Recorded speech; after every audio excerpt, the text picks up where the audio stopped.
जय हिंद मित्रांनो, मी दीपक कुरुंदवाडे आपल्या सगळ्यांचं स्वागत करतो आपल्या युट्यूब चॅनलवर, ज्याचं नाव आहे स्टडी गेटा.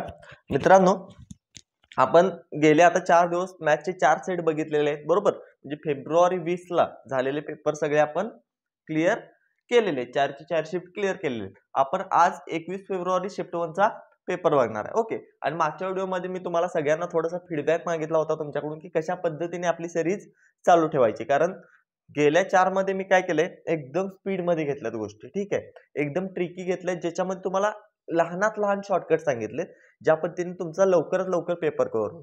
ओके. आणि गेल्या 4 शिफ्ट मधून बघितला असाल तर गणितचा पेपर अवघड जास्त येत नाही, सोपा असतो. फक्त पोरांचा अप्रोच चुकतो सॉल्व्ह करायचा. प्रत्येक क्वेश्चन अटेम्प्ट करताना कोणत्या अप्रोचने अटेम्प्ट केला पाहिजे ते मी यामधून सांगायचा प्रयत्न करतोय. माझा मोटिव्ह तोच आहे. प्रॅक्टिस सेट चालू कशासाठी केलेत, एक तर क्वेश्चन कशा पद्धतीने अटेम्प्ट करायचा आहे, किती स्पीडने अटेम्प्ट करायचा आहे हे आपल्याला कळलं पाहिजे. आणि दुसरी गोष्ट, सगळ्यात महत्त्वाची गोष्ट माहित आहे काय, तर 20 मिनिटात 20 क्वेश्चन आपले कव्हर झाले पाहिजेत पेपरमध्ये. तो माझा मोटिव्ह आहे, हे प्रॅक्टिस सेट चालू करायचा युट्यूबवर फ्रीमध्ये.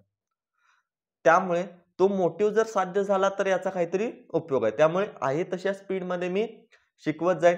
काही जण फीडबॅकमध्ये सांगितले की सर आहे असं ठेवा, पण काही मुलांचे कमेंट्स होते की सर थोडंसं डिटेलमध्ये जावं, थोडंसं डिटेलमध्ये जावं. तर त्या मुलांसाठी मी काय करेन, जे अवघड प्रश्न आहेत, for example time, speed, distance, रेल्वेवर आधारित जे प्रश्न असतात, ओके, तर ते क्वेश्चन आहेत ते थोडंसं मी डीपमध्ये घेईन, जेणेकरून तुम्हाला पूर्णपणे ते क्लिअर होईल. ओके. तर जास्त डिस्कस न करता डायरेक्ट चालू करूया आपण आपल्या आजच्या क्वेश्चन्सना. तर आज 20 क्वेश्चन बघणार आहे. त्यातला क्वेश्चन नंबर फर्स्ट काय बघा, पी क्यू मिळून एक काम 30 दिवसात करतात. डायरेक्ट लिहितो मी, पी क्यू मिळून एक काम 30 दिवसात करतात. क्यू आर मिळून तेच काम 37/5 दिवसात करतात. 37.5 दिवसात. कोण? क्यू आणि आर मिळून. आता सर मला माहित आहे 37.5 ला मी काय करतो, भागिले 10 करतो. कितीने भाग जाईल सांगा, 5 दोन्ही 10, 5 7 35 आणि 5 5 वजा 25, म्हणजे इथं मी 75/2 लिहू शकतो, बरोबर. त्यानंतर बघा, आर आणि पी मिळून तेच काम 150 दिवसात पूर्ण करतात. म्हणजे आर प्लस पी ला किती दिवस लागतात, 150. सर यांचा काढायचा आहे मला, लसावी किती येईल तो 150. 5 त्रिकम 15, इथं 4 न जाईल, इथं 1 न जाईल, बरोबर. ही काय झाली इफिशियन्सी. विचारले काय, तिघे मिळून एकत्र काम किती दिवसात पूर्ण करतील, 150 भागिले तिघांची इफिशियन्सी.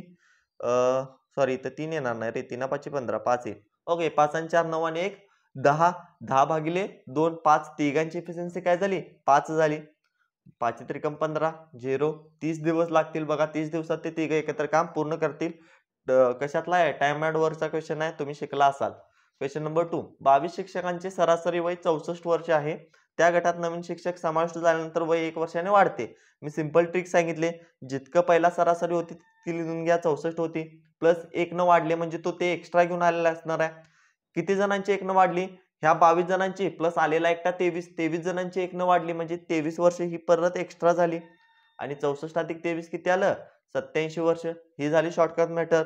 जर तुम्हाला लॉंग मेथडनं सॉल्व्ह करायचं असेल तर ते पण मी तुम्हाला सांगितले. फॉर्म्युला काय वापरायला लागेल मला, 22 गुणिले 64, म्हणजे मला 64 जणांच्या एजाची बेरीज कळेल. त्यामध्ये आलेला एक एक्स्ट्रा कोण असणार आहे, एक्स, गुणले काय करा, आता झाली 23 आणि सरासरी वाढल्या 65. एक्सची किंमत काढा, 87 मिळेल. असं जरी सॉल्व्ह केला तरी चालेल, असं सॉल्व्ह केला तरी चालेल. फक्त हे सॉल्व्ह केला तर पेपरला तुमचा वेळ वाचणार आहे, आणि 1 आणि 1 सेकंद वाचवणं पेपरला गरजेचं आहे. ओके. त्यामुळे ह्या मेथडनं सॉल्व्ह करत चला. त्यानंतर बघा क्वेश्चन नंबर 3, त्रिकोणाची उंची शोधा ज्याचा पाया त्याच्या उंचीच्या 5/7 आहे. जेव्हा असं दिलं जातं, उंची शोधायचं आहे, पाया दिलाय, पाया किती आहे, उंचीच्या 5/7, याचा अर्थ काय, जो पाया आहे तो 5 असणार आहे, आणि जी उंची आहे ती असणार आहे 7. हा झाला रेशो. हा झाला काय, रेशो. म्हणजे मी याला 5x आणि 7x म्हणू शकतो. 7x काय असणार आहे उंची, आणि 5x काय असणार आहे पाया. आता त्यांनी काय सांगितले, त्याचे क्षेत्रफळ दिले त्रिकोणाचं 18.207 सेंटीमीटरचा वर्ग. मग मला माहित आहे त्रिकोणाचे क्षेत्रफळ बरोबर फॉर्म्युला काय माझा, 1/2 गुणले पाया 5x गुणले उंची 7x. किती दिले क्षेत्रफळ, 18.207. आता 207 आहे म्हटल्यावर 3 शून्य खाली घेतो, पॉईंट कॅन्सल करतो. भाग कितीने जातो बघा, 7 1 7, 7 दोन्ही 14, 7 सक्कम 42, 0, 7 1 7, 26 0 1 आलं. आणि इथं काय होईल, आता 2 ने भाग जाईल, बेके बे बे पंचे 10. ओके, 2 न भाग झालं 500 आलं. आता राहिलं किती बघा, इथं पण x आहे आणि इथं पण x आहे, एक्स स्क्वेअर बरोबर 2601 वर आहे. ओके, भागिले इथं काय 5 आहे, इथं 500 आहे, 5 वाचा 2500 होईल, 2500 होईल. मग याला मी काय लिहू शकतो सांगा, याला काय लिहू शकतो मी, 2601 ला 51 चा वर्ग लिहू शकतो आणि भागिले 2500 ला 50 चा वर्ग लिहू शकतो. दोघांचा पण वर्ग आहे म्हणून कंसाचा वर्ग लिहितो. वर्गला वर्ग सर कॅन्सल झालं. x ची व्हॅल्यू सर आली माझी 51/50. x ची व्हॅल्यू मला मिळाली 51/50. काढायचं काय मला, उंची, उंची किती आहे 7x, 7 गुणिले x ची व्हॅल्यू आहे सर 51/50. सॉल्व करा, कितीने भाग जाईल, 5 1 5, 5 0 0, 5 1 5 0 पॉइंट 5 2 10. आता सॉल्व करा.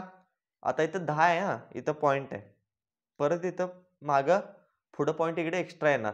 पहिला गुणाकार करतो मी, 7 0 सॉरी 7 1 7, 7 0 0, 7 2 14 अशा पॉइंट येईल का, किंवा इथं पॉइंट 5 न भाग दिलाय ना मी, इथं 10 म्हटलं, इथं पॉइंट 1.2, इथं 10 म्हणजे 1.2 गुणिले 7 होईल बघा, 7 1 7, 7 2 14, 7.14 होईल. इथं थोडंसं काय ते कॅल्क्युलेशन मिस्टेक आहे, आन्सर तुमची 7.14 करेक्ट असणार आहे. क्लिअर. क्वेश्चन नंबर 14 बघा, इथं आपल्याला सॉल्व करायचा आहे डायरेक्ट. मी सांगितले कशा पद्धतीने सॉल्व करायचं. पहिला तर हा कंस सॉल्व करायचा आहे, पण कंस सॉल्व करताना हे भागिले इकडे 25 येणार आहे आणि गुणिले 5 आहे, म्हणजे मी हे डायरेक्ट इथे कॅन्सल करू शकतो, 5 5 25. पहिली गोष्ट झाली. आता हे 5 या भागाकार मध्ये येणार आहे, म्हणजे 5 1 5, इथं डायरेक्ट सॉल्व करायचं, वेळ घालवायचा नाही. 5 1 5, 5 10 50 बरोबर. आता यामधून मला एक बाहेर निघणार आहे, कारण 15 वजा 1 14, एक गुणले याला 1 न गुणलं तर इथं जे मिळणार आहे तेच मला या टोटलचं मिळणार आहे. या टोटलचं किती मिळेल मग, इथं 10 आहे सर आणि इथं 27 आहे, 27 गुणले 10 270 मिळेल.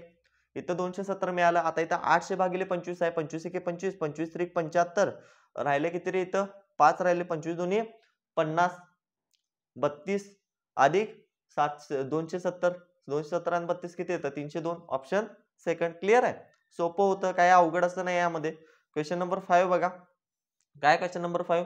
आता 2.3 चा बार दिलाय. आता एक गोष्ट सांगतो मी, ज्या वेळेला तुम्हाला 3 चा बार किंवा कोणत्याही संख्येचा बार असेल त्यावेळेला ती संख्या वर लिहायची आणि भागिले जितक्या संख्येवर बार आहे तितके 9 खाली लिहायचे. ओके, आता इथे काय रे, 2 3 चा बार आहे, म्हणजे 2 3/9 असेल ते, प्लस 4 3 चा बार आहे, म्हणजे 4 3/9 असेल. हेच आपल्याला करायचं आहे. 9 2 18 आणि 3 21/9 अधिक 9 चौक 36 आणि 3 39/9 बरोबर. 21 आणि 39 किती होईल, 60/9 म्हणजेच किती, 20/3. Option second. क्लिअर. त्यानंतर बघा क्वेश्चन नंबर 6. जर एकूण मालाच्या 70% 20% नफ्याने विकला, समजा एकूण माल किती असतो माझा, 100 असतो, त्याचा 70% जो आहे, त्याचा 70% जो आहे तो 20% नफ्याने विकलाय, म्हणजे प्लस 20% होईल. ओके, आणि जो राहिलेला 30% आहे तो 10% तोट्याने विकलाय. राहिलेला 30% काय झालाय, 10% तोट्याने विकलाय, म्हणजे -10% लिहितो मी. आता एक गोष्ट लक्षात घ्या, मी इथं काय करू शकतो, इथं नफा किती झालाय काढतो.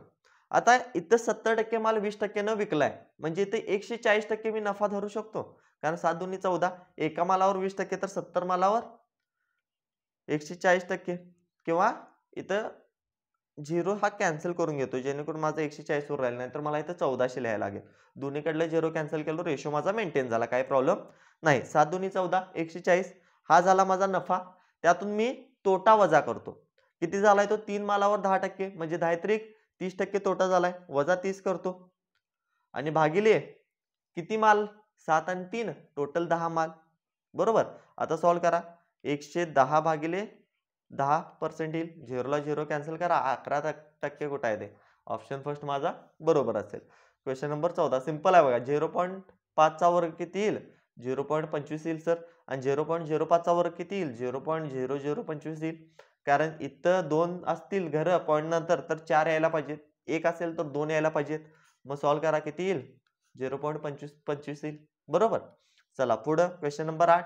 एखादे पुस्तक त्याच्या चिन्हांकित किमतीच्या 16/25 वर विकल्याने आता इथे एक गोष्ट दिली, चिन्हांकित किमतीच्या 16/25 वर विकलंय, म्हणजे याचा अर्थ काय माहितीये काय, ही जी असणार आहे ही सेलिंग प्राइस असणार आहे आणि ही जी असणार आहे ही एमआरपी असणार आहे, लक्षात घ्यायचं. ऑलरेडी आणि रेशो दिलेला आहे. आता विचारले काय बघा, पुस्तकाची चिन्हांकित किंमत आणि विक्री किंमतीचे गुणोत्तर दिलंय आणि तेच विचारले. मग विक्री किंमत 25, चिन्हांकित किंमत 25 आहे, विक्री किंमत 16 आहे. 25 हा 16 रेशो असेल. किती सोपं आहे सांगा. काहीच अवघड नाही. काय सॉल्व्हच करायचं नाही, तर बघायचं आणि उत्तर द्यायचं. क्लिअर? एवढं सोपं विचारतात. क्वेश्चन नंबर 9 चला सॉल्व्ह करा. किती येईल? 5 येईल. 2 ला 2 कॅन्सल होईल. 6 आणि 5 11. Option first. किती सोपं आहे. चला क्वेश्चन नंबर 10. रमेशचा पगार रमेशच्या पगारापेक्षा 20% जास्त आहे. आता इथे 20% जास्त आहे याचा अर्थ काय, 1/5 म्हणजे एकट्याचा 5 असेल तर दुसऱ्याचा 6 असणार आहे. आहेत कोण कोण इथं? रमेश आणि कोण आहे? रमण आहे. आणि कोण आहे? रमण आहे. जास्त कोणाचा आहे? रमेशचा. रमेशचा 6 असेल, मग रमणचा 5 असेल. जर रमेशने 33,750 रुपये वाचवले, जे त्याच्या 75% आहे, म्हणजे त्यांनी काय सांगितले, 33,750 हे रमणच्या पगाराच्या 75% आहे. हे रमणच्या पगाराच्या 75% आहे. तर 100%ची व्हॅल्यू किती? 100% म्हणजे रमणचा टोटल पगार झाला. 75% इतका असेल तर 100% म्हणजे काय झाला? रमणचा टोटल पगार. म्हणजे ही व्हॅल्यू कशाची मिळेल मला? ह्या 6ची. ही व्हॅल्यू कशाची मिळेल मला? 6ची. मग एकाची व्हॅल्यू काढायची असेल तर मला इथे काय करावं लागेल? भागाकारात परत 6 लिहावं लागेल. म्हणजे मला एकाची व्हॅल्यू मिळेल आणि एकाची व्हॅल्यू काढल्यानंतर काढायचा आहे कोणाचा पगार? मला रमेशचा. आणि रमणची व्हॅल्यू किती आहे? 5 आहे. म्हणून गुणले मी 5 करेन. सिंपल. जे मला 5 स्टेप मध्ये लिहायचं होतं ते मी एका स्टेप मध्ये लिहिलं. ओके. पहिला काय काढलं मी? 75%ची व्हॅल्यू जर इतकी असेल तर 100%ची किती? म्हणजे मला मिळाला रमणचा पगार. पण रमणचा पगार किती आहे इथं? 6 आहे. 6ची व्हॅल्यू मला इतकी मिळाली असती, म्हणून एकाची व्हॅल्यू काढायला मी त्या व्हॅल्यूला काय केलं? 6 न भागलं. आणि त्यानंतर एकाची व्हॅल्यू काढल्यानंतर मला काढायचा आहे रमणचा पगार. मग रमणची व्हॅल्यू 5 आहे म्हणून 5 न डायरेक्ट गुणलं. आता सिंपल गोष्टी करा, तुम्हाला करायच्या आहेत त्या. 25 त्रिक 75. इथं बघा कितीनं भाग जाईल? 25 एके 25 उरलं किती? 7 उरेल ना? 7 उरेल नाही, 8 उरेल बघा. 25 त्रिक 75 उरलं किती? किती उरेल सांगा? 5 आणि 7 12. 25 5 25 600 1350 उरेल. आता कितीनं भाग जातो रे? 6 न जातो. 6च्या पहिला 3 न देतो मी. 3 एके 3, 3 चौक 12. उरलं किती रे इथं? 3 5 15, 450, 6 एके 6, 6 7 42, 6 5 30, 75 गुणले 5 आणि हे 100 आहे. 75 गुणले 5 करा. 5 5 25, 5 7 35, 36 37 आणि 2 0. 37 500 कुठे आहे रे? Option clear. इतक्यात येतं आन्सर. ठीक आहे. जास्त करत बसायचं नाही तिथं. कालवा जास्त करायचं नाही. शांतीत कार्यक्रम करून टाकायचा. ओके. चला क्वेश्चन नंबर 11. 512च्या 64% म्हणजेच काय सर? 512 गुणले 64%. 64% म्हणजे 64 भागिले 100 अधिक 215च्या 46%. 215 गुणले 46 भागिले सर 100. आता इथं मला गुणाकार ऍक्च्युअली करावा लागेल. 512 गुणले 64 करा. 4 2 8, 4 1 4, 4 5 20. आता 6 न भाग द्या. 6 2 12, 6 1 6 आणि 1 7, 6 5 30. सॉल्व करा. किती येईल? 8 6 7 2 32,768 आला यांचा गुणाकार भागिले 100 अधिक इथं सॉल्व करा. किती होईल बघा? 6 5 30, हातच्याला जाईल 3, 6 1 6 आणि 3 9, 6 2 12. आता 4 द्या. 4 5 20, 4 1 4 आणि 2 6, 4 2 8. किती येईल? 9 8 9 0, 98 90 होईल. बरोबर. 98 90 भागिले 100. आता दोघांचं भागिले 100 आहे. बेरीज करा दोघांची. किती होईल बघा? 8 आणि 0 8, 6 आणि 9 15, हातच्याला जाईल 1, 8 आणि 8 16, हातच्याला 1 जाईल. परत 9 आणि 3 किती होईल? 9 आणि 3 12 होईल. हातच्याला जाईल 1, 42 भागिले 100. किती येईल बघा? 42 पॉईंट सॉरी 426.58. कुठे दिसतंय? ऑप्शन सेकंड करेक्ट असणार आहे. क्लिअर. त्यानंतर पुढे बघा क्वेश्चन नंबर 12. आता लक्ष द्या. हा क्वेश्चन तुमचा आवडता आहे. कसला क्वेश्चन? ट्रेनचा, रेल्वेचा. काय प्रश्न आहे? 600 मीटर लांबीची एक ट्रेन 20 सेकंदात विरुद्ध दिशेने धावणाऱ्या माणसाला पार करते. तर ट्रेनचा वेग व्यक्तीच्या वेगाच्या 5 पट असेल. व्यक्तीच्या वेगाच्या 5 पट ट्रेनचा वेग आहे. तर ट्रेनचा वेग किती असेल असं त्यांनी विचारले. आता सगळ्यात पहिला एक गोष्ट लक्षात ठेवायची ट्रेनचा क्वेश्चन सॉल्व्ह करताना. वेळ बरोबर अंतर भागिले वेग. लक्षात काय ठेवायचं? वेळ बरोबर अंतर भागिले वेग, हे सूत्र लक्षात ठेवायचं. आता त्यांनी एक शेवटला गोष्ट सांगितली, काय? व्यक्तीचा वेग, ट्रेनचा वेग हा व्यक्तीच्या वेगाच्या 5 पट आहे. समजा मी काय करतो, व्यक्तीचा वेग जो आहे तो ए मानतो आणि ट्रेनचा वेग जो आहे तो बी मानतो. ओके, मग ट्रेनचा वेग व्यक्तीच्या वेगाच्या 5 पट आहे, म्हणजे बी बरोबर 5a लिहू शकतो मी. बी बरोबर काय लिहू शकतो? 5a, कारण ट्रेनचा वेग काय आहे? व्यक्तीच्या वेगाच्या 5 पट आहे. आता वेळ किती दिले त्यांनी? 20 सेकंद दिले सर. आता हे सेकंदात दिले मला, वेळ जी आहे ती सेकंदात दिली, पण आन्सर मला प्रति तास मध्ये. मग सेकंदाचं प्रति तास मध्ये जर मला कन्वर्ट करायचं असेल तर 18/5 करू शकतो मी. हे करावं लागतं. हा टॉपिक जर शिकला असेल तर त्यामध्ये सांगितलं असेल. जर सेकंदाचं मीटर प्रति सेकंद आहे ना हे, कारण हे मीटर मध्ये आणि हे प्रति सेकंद मध्ये. जेव्हा मीटर प्रति सेकंदचं किलोमीटर प्रति सेकंद मध्ये कन्वर्ट करायला लागतं त्यावेळेला त्याला 18/5 न गुणायचं असतं. बरोबर. अंतर किती आहे सांगा आता? 600 मीटर आहे. आणि वेग किती असेल रे? वेग कुणाचा असेल? व्यक्तीचा अधिक ट्रेनचा. व्यक्तीचा किती आहे? ए आहे आणि ट्रेनचा किती आहे? 5 आहे. व्यक्तीचा ए अधिक ट्रेनचा 5 आहे. टोटल किती होईल सर? 6 आहे. मग सॉल्व करा. 6 × 6 6 × 6 2 0 आहेत तसं. 20 × 20 20 5 100 5 ला 5 कॅन्सल झालं. म्हणजे ए बरोबर किती मिळालं मला? 18. विचारले कुणाचा वेग? ट्रेनचा. ट्रेनचा वेग किती आहे? बी आहे. बी ची व्हॅल्यू किती आहे? 5 आहे. 5 गुणले ए ची व्हॅल्यू 18 आले. 18 5 90. ऑप्शन 3. म्हणजे ट्रेनचा वेग 90 किलोमीटर प्रति तास असेल. किती सोपं आहे सांगा? काय अवघड नाही. तुम्ही उगाच रेल्वेच्या क्वेश्चन्सना घाबरताय. फक्त हा फॉर्म्युला लक्षात ठेवा. हा फॉर्म्युला फक्त लक्षात ठेवा आणि मीटर प्रति सेकंदचं किलोमीटर प्रति तास मध्ये करायला 18/5 न गुणायला लागतं, इतकं लक्षात ठेवा. चला क्वेश्चन नंबर 13 बघूया. ठराविक व्याजदरावर 2 वर्षासाठी मूळ रकमेवर साधारण व्याज आणि चक्रवाढ व्याज अनुक्रमे 12,000 आणि 14,400 आहे. मूळ रक्कम किती? गेल्या शिफ्टला सुद्धा असा क्वेश्चन आला होता आणि तो सॉल्व्ह केला होता.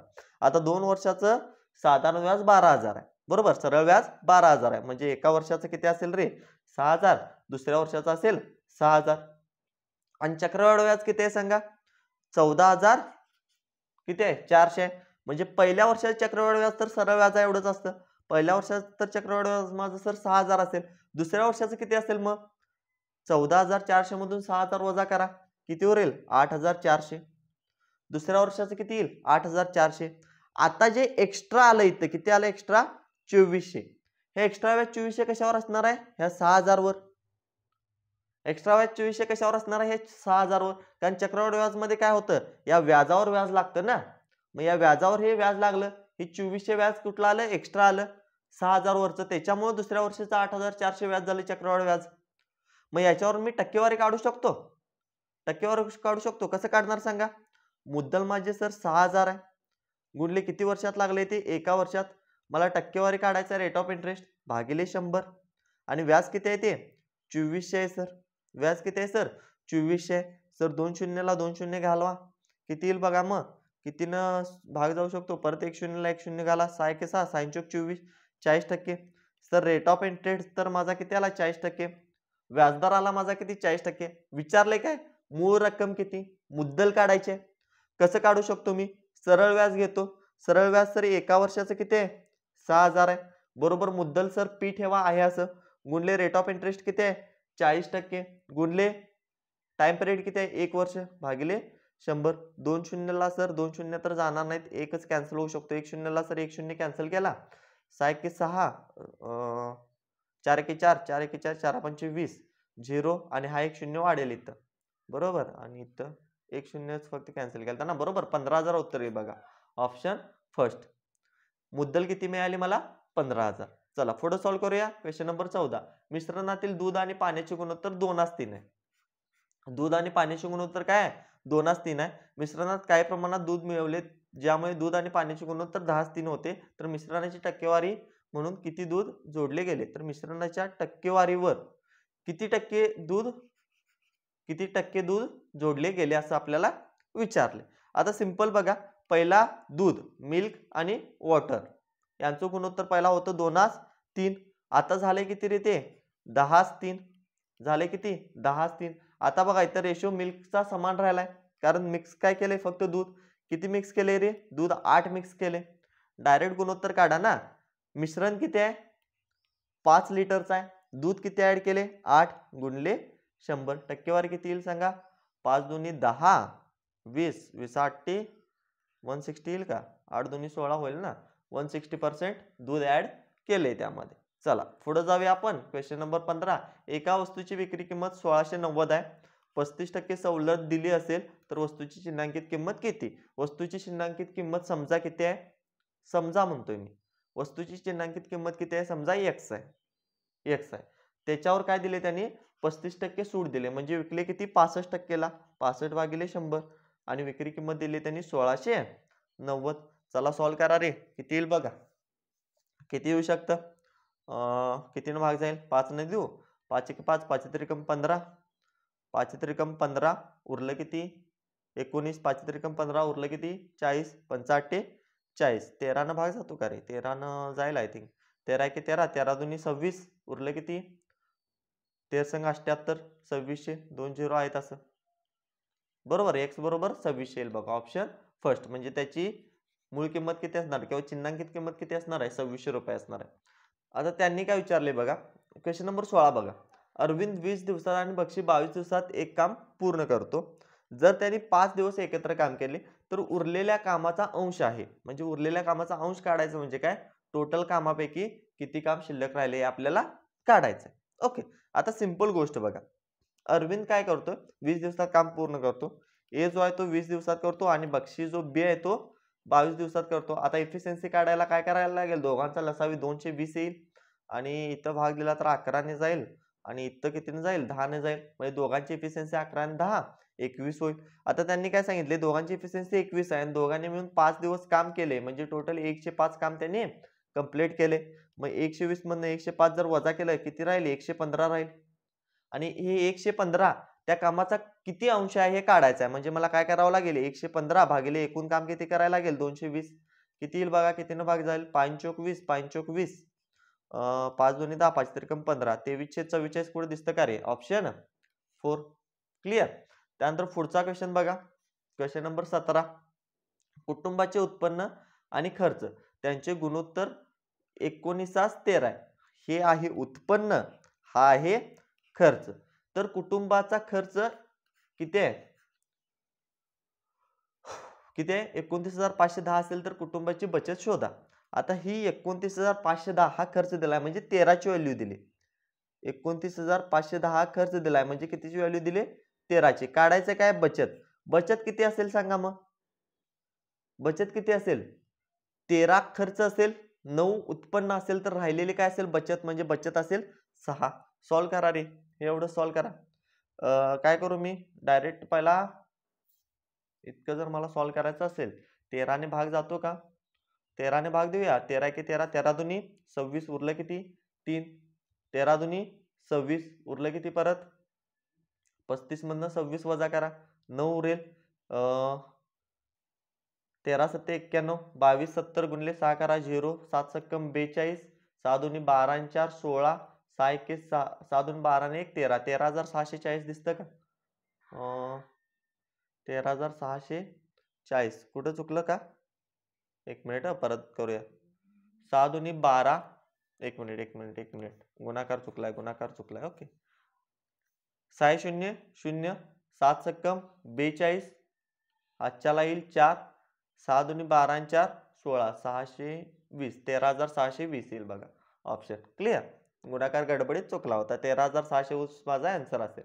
त्यानंतर बघा क्वेश्चन नंबर 18. ठराविक रकमेवर 20 वर्षासाठी मिळणारे साधारण व्याज हे त्या रकमेच्या 2/5 आहे तर वार्षिक व्याजदर किती? सिंपल गोष्ट आहे बघा. ज्या वेळेला रकमेच्या 2/5 व्याज आहे असं सांगितलं जातं त्यावेळेला जी मुद्दल असेल ती 5 असते आणि जे वर असतं ते व्याज असतं. वर काय असतं? व्याज असतं आणि खाली जे असते ती मुद्दल असते.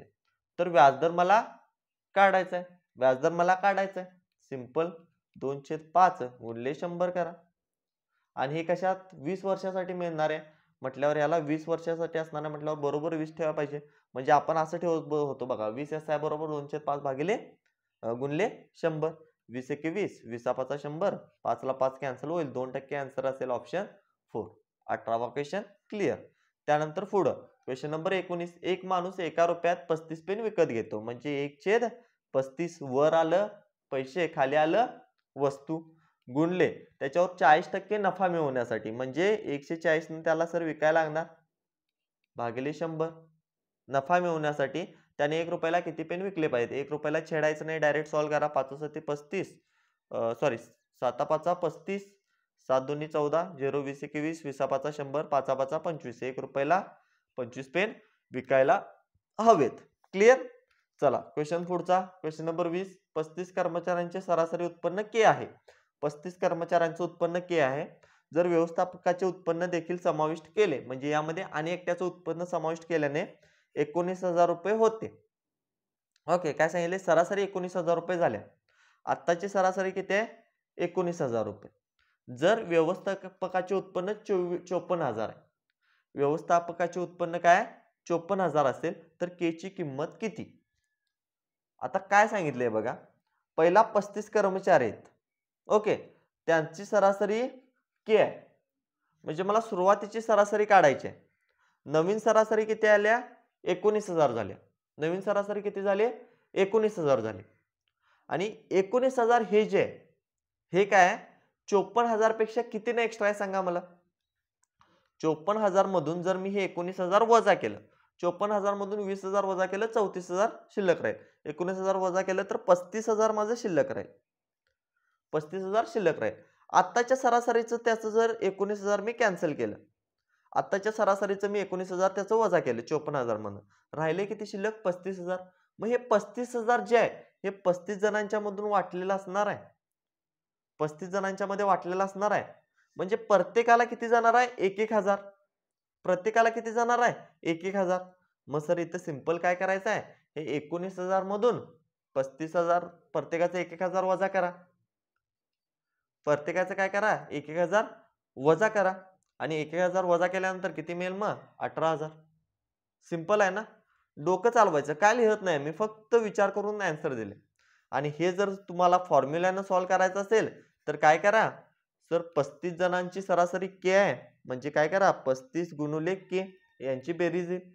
यामध्ये ऍड झालाय कोण, व्यवस्थापक, त्याचं वय किती आहे 54,000 ऍड झालाय. आणि त्यानंतर सरासरी किती झाली, 19,000 झाली.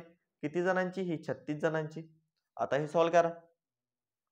कसं सॉल्व करता येईल सांगा, 35 के बरोबर 35 के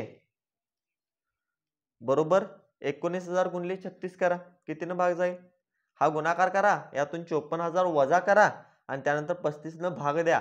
त्यानंतर पण तुम्हाला 18,000 उत्तर येणार आहे. इतकं सगळं सॉल्व करत बसण्यापेक्षा मगाशी सांगितलेली गोष्ट करा ना, सिंपल होय. क्लिअर.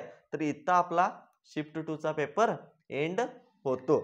जर कोणता क्वेश्चन समजला असेल परत मागे जावा व्हिडिओमध्ये आणि पुन्हा बघा, जेणेकरून समजेल. कारण याच्यापेक्षा स्लो मी प्रॅक्टिस सेट मध्ये नाही घेऊ शकत. कारण काय सांगा, स्लो घ्यायचं जर मी इथं सुरू केलं तर तुम्हाला ती सवय लागणार आणि ते मला नको आहे. माझा मेन मोटिव्ह आहे की तुमची स्पीड वाढावी. ओके, तर आजचा प्रॅक्टिस सेट आपण इथं एंड करतोय. परत भेटू उद्याच्या प्रॅक्टिस सेट मध्ये. तोपर्यंत जय हिंद.